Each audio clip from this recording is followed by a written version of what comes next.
Hai guys, balik lagi di channel kita. Jadi kali ini kita akan lanjut nih tentang topik kemarin buat insecurity. Nah, kita lanjutkan untuk pertanyaan selanjutnya akan dimulai ke Mbak Lulu, yaitu apakah self love cukup untuk menyembuhkan insecurity? Menurutku self love itu pondasi ya, atau awal lah, seperti yang dibicarakan Mbak Nurul tadi. Kalau kita bisa afirmasi terus, itu kan pondasi lah, awal untuk kita menerima dan mengusahakan itu. Tapi selain itu, self love itu kadang juga bentuk tindakan yang konkret ya. Selain afirmasi itu penting, pondasi banget. Tapi kita juga butuh tindakan yang konkret, terus boundaries kayak udah gini, misal udah kita afirmasi cantik, terus apa orang ada yang nge-head, ih kamu tuh kayak gini, ya jangan ditelan mentah-mentah lagi ya. Kita nerima boundaries apa yang harus kita, gimana ya, yang tidak perlu, nggak usah kita terima. Terus mungkin mulai perawatan diri.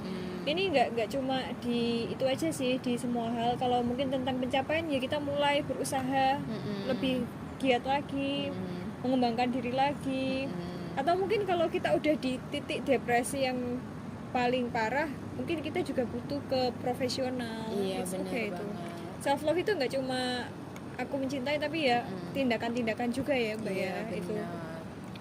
Atau mungkin self love itu juga bukan memanjakan diri. Oke, aku cinta diriku sendiri, aku akan beli tas branded untuk diriku. Terus itu kan juga bukan kayak gitu ya. Tapi juga mulai mendisiplinkan diri lah. Iya, benar dan banget. Emosional. Menurutku untuk kebaikan jangka panjangnya gimana. Jadi self love itu mencintai bukan yang sekarang atau keinginan kita aja, tapi juga kebutuhan kita. Kalau dari aku kayak gitu sih. Kalau dari Mbak Nurul gimana? Iya, aku setuju banget sih sama apa yang dibilang sama Mbak Lulu. Mungkin aku cuma nambahin contoh aja kali ya. Lebih ke bentuk mencintai diri sendiri. Misal nih, aku posisinya obesitas. Nah, sebenarnya bentuk rasa cinta sama diri sendiri yang beneran, yang sehat, itu kan, oke, aku obesitas. Ini nggak baik buat masa depanku karena ini bisa bawa penyakit. Nah, kalau aku sayang sama diriku sendiri, kalau aku cinta sama diriku sendiri, aku bakal berusaha nurunin berat badan sampai ideal karena aku nggak mau badanku sakit. Karena aku sangat mencintai diriku sendiri dan aku nggak mau menyusahkan diriku sendiri dengan punya penyakit. Nah, dari situ mulailah berubah.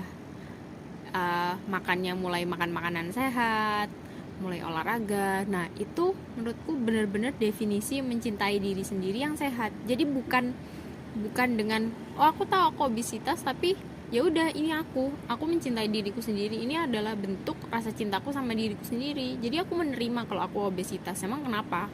Kayak gitu. Nah, itu menurutku rasa cinta yang agak kurang sehat ya, karena kayak dia nggak mau berubah dan dia bisa jadi menyalahkan orang lain. Apa sih, aku kan nggak ganggu orang lain dengan kegendutanku. Emang kenapa sih, tuh aku nggak ganggu, nggak ngerugiin orang lain kayak gitu. Bukan masalah ngerugiin orang lainnya ya, tapi rasa cinta sama diri sendiri kan harusnya kita tahu apa yang benar-benar tubuh kita butuhin.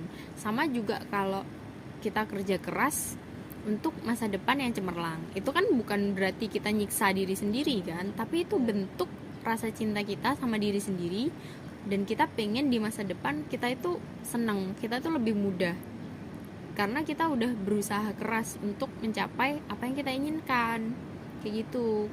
Dan kita ingin masa depan yang lebih baik, itu kan bentuk rasa cinta, ingin yang terbaik untuk diri kita sendiri. Akhirnya kita jadi bekerja keras. Nah, itu bentuk rasa cinta. Jadi bukan karena aku mencintai diriku sendiri jadi aku membiarkan diriku sendiri bermalas-malasan. Nah, kayak gitu itu rasa cinta yang salah sih ya sebenarnya. Mungkin itu sih kalau dari aku.